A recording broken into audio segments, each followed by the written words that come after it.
datang ke dunia, ku tinggal semua. Pada akhirnya saat ku kembali ke surga, inilah yang ku punya, hati sebagai hamba yang mau taat dan setia padamu Bapa. Kemanapun ku bawa, hati yang menyembah dalam roh dan kebenaran sampai selamanya. Shalom, salam sejahtera bagi kita sekalian. Selamat pagi saudara-saudaraku yang terkasih di dalam Kristus Yesus. Kita sungguh bersyukur hari ini juga kita dapat bertemu kembali di dalam acara Saat Teduh kita pagi ini. Sebelum kita melakukan aktivitas kita, mari kita mendasarinya dengan firman Tuhan. Sebelum kita merenungkannya, mari kita bersatu di dalam doa. Bapa kami yang di sorga, kami sungguh bersyukur atas anugerah Tuhan bagi kami. Engkau telah memberikan hari yang baru bagi kami, dan kami sungguh yakin berkat Tuhan akan menyertai kami dalam segala aktivitas kami hari ini. Sebelum kami memulai aktivitas kami mau mendasarinya dengan firman Tuhan. Kiranya Roh Kudus yang memberikan hikmat bagi hamba-Mu dan bagi kami sekalian, agar firman-Mu dapat kami terima dan lakukan di dalam aktivitas kami. Di dalam nama Tuhan Yesus kami datang berdoa dan bersyukur. Amin. Saya akan membacakan bahagian Alkitab yang menjadi dasar renungan kita, yang tertulis di dalam kitab Ayub pasal yang ke-23 ayat yang ke-10. Saya akan membacakannya bagi kita sekalian. Demikian firman Tuhan. Karena ia tahu jalan hidupku, seandainya ia menguji aku akan timbul seperti emas. Demikian ayat renungan kita yang menjadi dasar renungan pagi ini. Saudara-saudaraku yang terkasih di dalam Kristus Yesus, tentu saja kita sudah mengenal sosok Ayub di dalam Perjanjian Lama. Seorang tokoh Alkitab yang patut diteladani. Dikatakan di dalam pendahuluan kitab Ayub, dia adalah seorang yang jujur, yang saleh, yang takut akan Tuhan, dan selalu menjauhi kejahatan di dalam kehidupannya. Allah menganugerahkan 7 orang anak laki-laki dan 3 orang anak perempuan. Dan Allah juga mengaruniakan harta-harta yang sangat berkelimpahan, sehingga pada zaman itu Ayub adalah orang yang paling kaya. Namun saudara-saudaraku yang terkasih, walaupun Ayub mendapatkan banyak berkat dalam kehidupannya, dia juga banyak menghadapi penderitaan, banyak menghadapi pergumulan di dalam kehidupannya. Di dalam renungan kita hari ini, Ayub bersaksi bahwa segala penderitaan, pergumulan-pergumulan yang dialaminya di dalam kehidupannya itu adalah bahagian dari ujian imannya kepada Tuhan. Dia sungguh yakin bahwa apa yang dilakukannya, yang diperbuatnya itu sudah benar, sudah sesuai dengan kehendak Tuhan. Dia sangat mengenal Tuhan, dan dia juga yakin bahwa Allah melihat segala perbuatan-perbuatan yang dilakukan oleh Ayub. Ayub sungguh yakin bahwa penderitaan yang dialaminya adalah bahagian dari ujian imannya, dan dia bertekad akan menghadapinya dengan keyakinan kepada Tuhan, dan dia akan menang terhadap segala pergumulannya. Dan di dalam perjalanan kehidupan Ayub sendiri, kita melihat bagaimana Allah membenarkan dia dan memulihkan kembali segala kekayaannya berlipat ganda.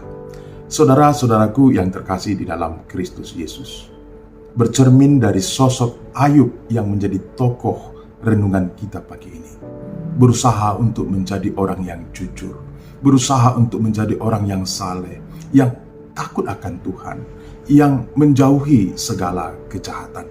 Walaupun kita sudah melakukan perbuatan-perbuatan yang berkenan di hadapan Allah, bukan berarti kita tidak akan mendapatkan penderitaan di dalam kehidupan. Jikalau penderitaan itu datang menghampiri kehidupan kita, apa yang harus kita lakukan? Kita harus mengevaluasi diri.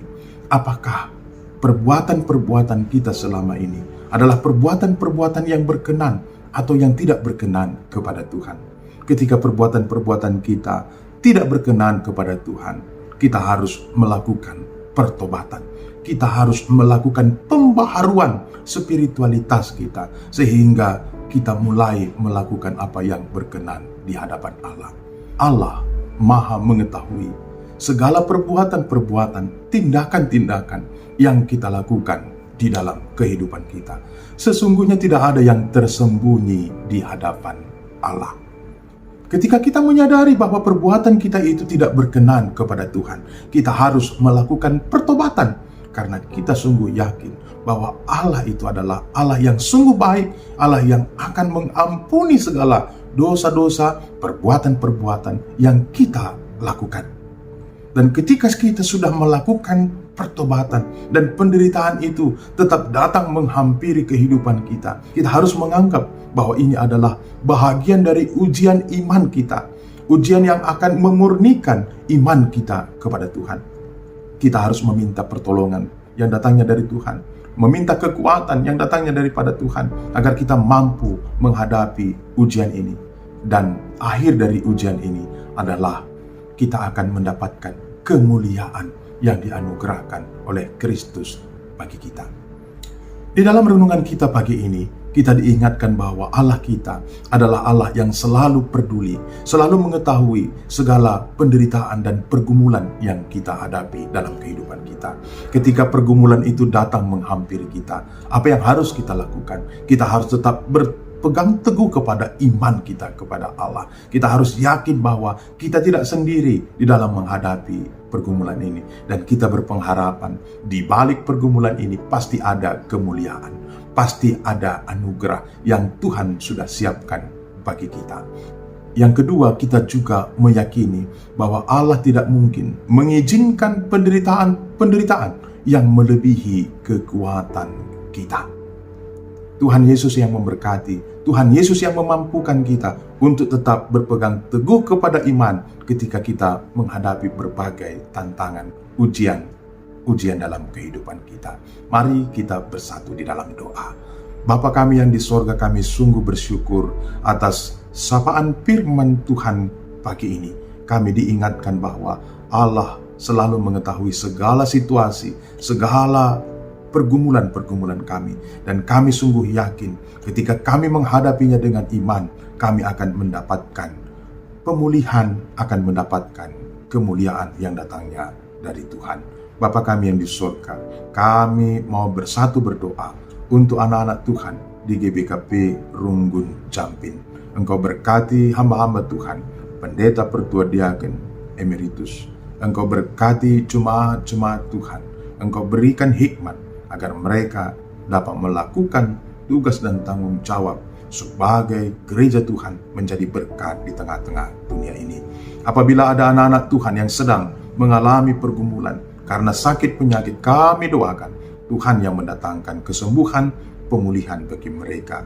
Ketika ada anak-anak Tuhan yang sedang mengalami penderitaan, Engkau yang memberikan jalan keluar, Engkau yang memberikan kekuatan di dalam segala persoalan dan pergumulan mereka. Bapa kami yang di surga, kami juga berdoa buat program-program pelayanan-pelayanan gereja Tuhan. Engkau berkati semua kegiatan-kegiatan pelayanan dapat dilakukan dengan baik, sehingga GBKP Runggun Jampin akan semakin maju, berkembang di tengah-tengah lingkungan di mana mereka berada. Kami juga mau berdoa buat semua anak-anak Tuhan yang melakukan aktivitas-aktivitas mereka hari ini. Tuhan yang memberkati, Tuhan yang memberikan hikmat agar mereka dapat melakukan tugas dan tanggung jawab mereka dengan baik. Dan kami juga berdoa agar Tuhan yang memberkati segala pekerjaan-pekerjaan, usaha-usaha yang kami lakukan, agar semua dapat mendatangkan berkat untuk mendatangkan kebaikan bagi kami, bahkan untuk kemuliaan Tuhan. Di dalam nama Tuhan Yesus Kristus, Juru Selamat kami yang hidup. Amin. Selamat pagi, selamat beraktivitas bagi kita sekalian. Tuhan Yesus memberkati. Shalom.